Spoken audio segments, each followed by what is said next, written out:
Sebulan penuh kita berpuasa.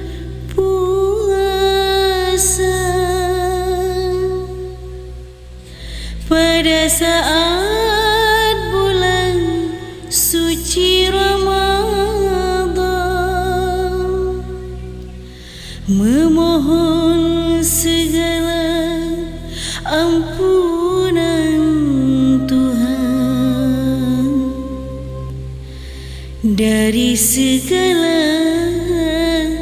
noda dan dosa.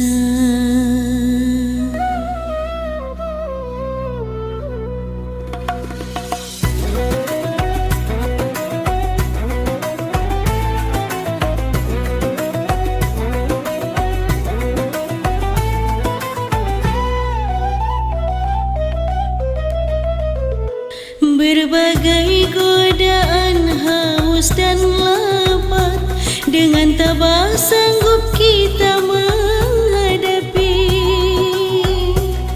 Begitulah iman muslim yang sejati, melawan segala godaan nafsu birahi. Lebaran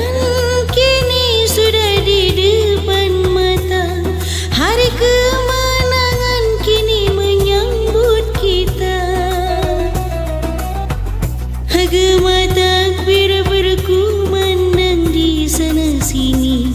Di Aidilfitri kita saling memaafkan.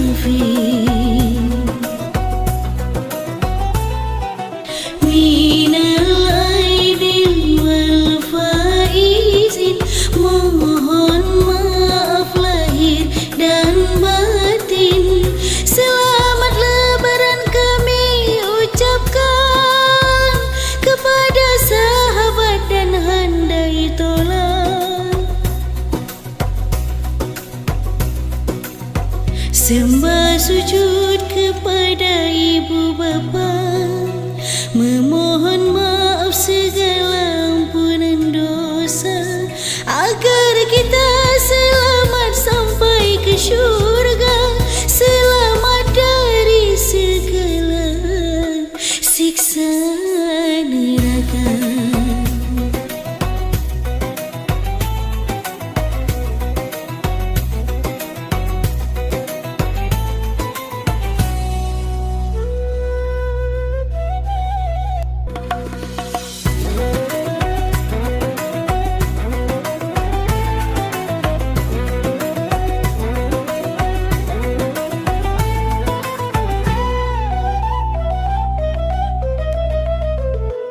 Berbagai godaan haus dan lapar, dengan tabah sanggup kita menghadapi.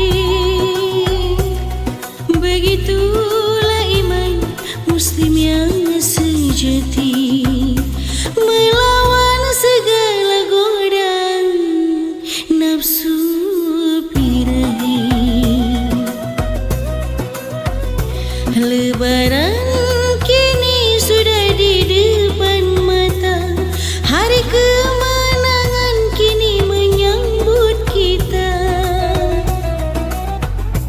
Gema takbir berkumandang di sana sini. Di Aidilfitri kita saling memaafkan.